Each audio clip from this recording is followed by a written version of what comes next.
Swayam Prabha. Digital India. Educated India.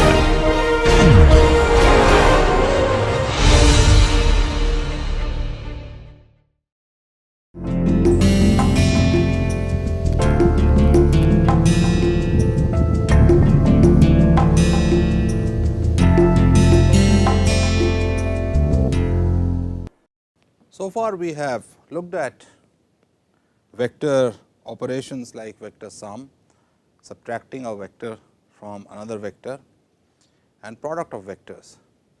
In this lecture, we are going to look at how symbolically write it in a very compact way, and I am going to introduce something called the delta function.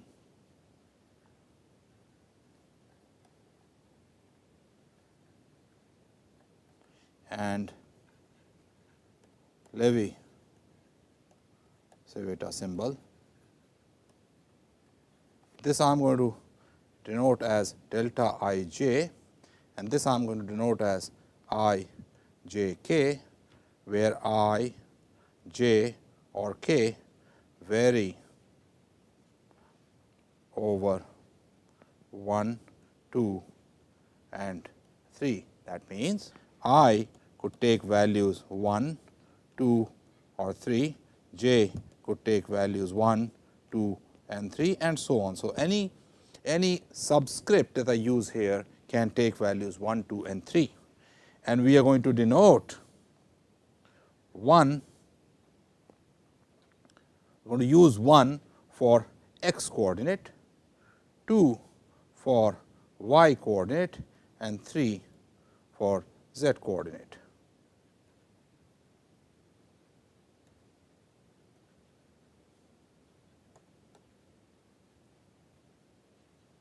So, just to make you familiar, for example, I am going to write a x for a vector as a 1, a y as a 2 and a z as a 3.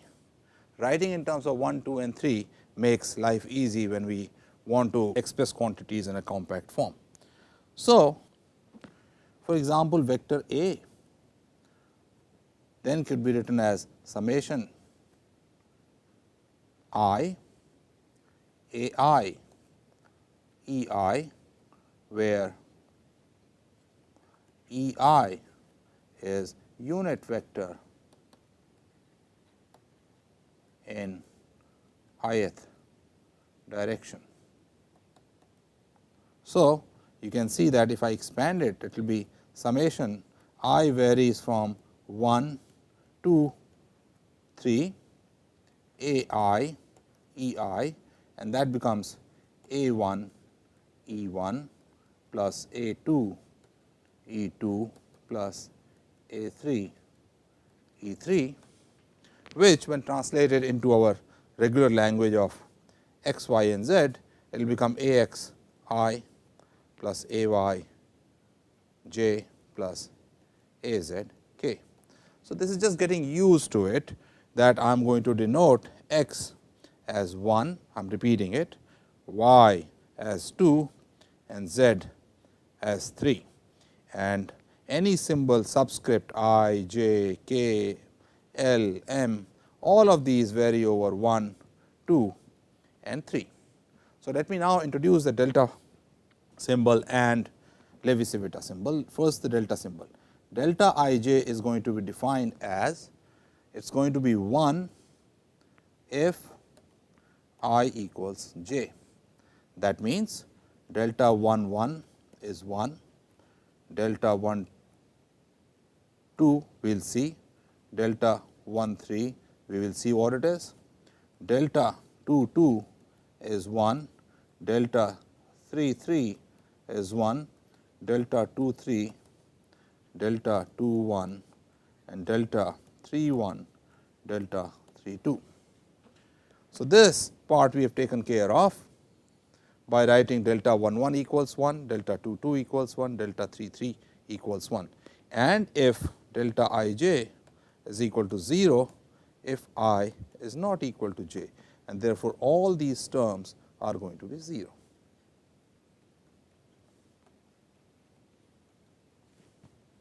if I were to represent this delta symbol as a matrix, it is going to be 1 0 0 0 1 0 0 0 1. This is delta matrix, if you like. So, this is an identity matrix. How does it help? Let us look at that now. So, if I take A dot B, recall from earlier exercises or earlier lectures that this is nothing but A x B x plus A y B y plus A z B z, which I can write as A 1 B 1 in our new notation plus A 2 B 2 plus A 3 B 3, which I can also write as summation I A I B I. And in terms of delta symbol, I can write this as summation over I, summation over j, delta I j A I B j. So, this is A dot B.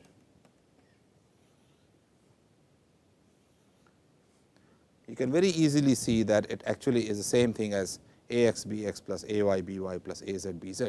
Let us do that just to get more familiar with it. So, I will have summation over j delta 1 j A 1 B j plus I is 2. So, that is going to be summation over j delta 2 j A 2 B j plus summation over j I equals 3 delta 3 j A 3 B j. When j is 1, I get delta 1 1 in the first term. Let us look at this term. When j is 1, I get 1. So, I get A 1 B 1. When j is 2, delta 1 2 is 0, delta 1 3 is 0. So, the only contribution for the first term that comes is A 1 B 1. Similarly, in the second term, when j is 1, delta 2 1 is 0. When j is 2, delta 2 2 is 0. So, I get A 2 B 2 plus in the last term similarly I get A 3 B 3. So, you can see this is a very compact way of writing a dot product. A more useful symbol is what I am going to define now, I j k. Again I, j and k vary over 1, 2 and 3. This is equal to 1 or minus 1 or equal to 0, depending on how I, j and k combine. So, if I have I, j, k in order 1, 2, 3 or a cyclic order, that means 3, 2, 1 or 1, 3, 2, 1 or 1, 3, 2, then it is going to be 1. If this in the other orders is going to be minus 1 and 0 if any 2 I j or j k or I j are equal. If you find it a little difficult to remember, now let me give you a trick. Let us write, let me take a different color, 1, 2 and 3 in clockwise fashion. And let us also write this in counterclockwise fashion, 1, 3, 2, traverse this in counterclockwise way. If 1, 2, 3 appear any order of this circle, that means if I have 1, 2, 3 or 2, 3, 1, 2, 3, 1 or 3, 1, 2. Oh, so this was wrong. Then I am going to have epsilon I j k equal to 1. If I have on the other hand 1, 3, 2 or 2, 1, 3 or 3, 2, 1, then I am going to have epsilon I j k equals minus 1 and epsilon 1, 1 j is 0 no matter what j is, epsilon 1 j 2 is 0 and so on. So, you can see very easily that there is a very easy way of remembering it. You put 1, 2, 3 if you are going clockwise, put it like a clock 1, 2 and 3. If you are going clockwise, any combination 1, 2, 3, 3, 2 or 3, 1, 2 or 2, 3, 1 gives you epsilon I j k equal to 1, and any counterclockwise combination 1, 3, 2, 2, 1, 3 or 3, 2, 1 gives you minus 1 and rest 0. So, now I am going to express the cross product. If I take A cross B, its ith component, I could be 1, that is x component, I could be 2, that is y component, I could be 3, that is z component, is going to be expressed as summation over j and k epsilon I j k A j b k, where j equals 1, 2 or 3. So, I am going to sum over 1, 2 and 3 and k also equals 1, 2 or 3. Let us see that. Let us calculate A cross B component 1. That means, I am going to calculate component number x component of this, which is going to be summation j equals 1, 2 and 3, summation k 1, 2 and 3, epsilon I is 1 j k A j b k. Let us expand this. If j is 1, if j is 1, for j equals 1, epsilon 1, 1 k is 0.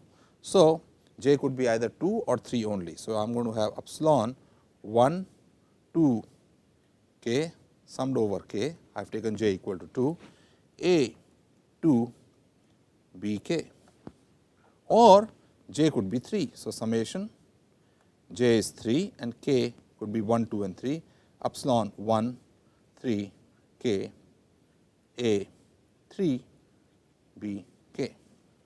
Now, so we have done the sum over j using the fact that epsilon 1, 1 k is 0, right.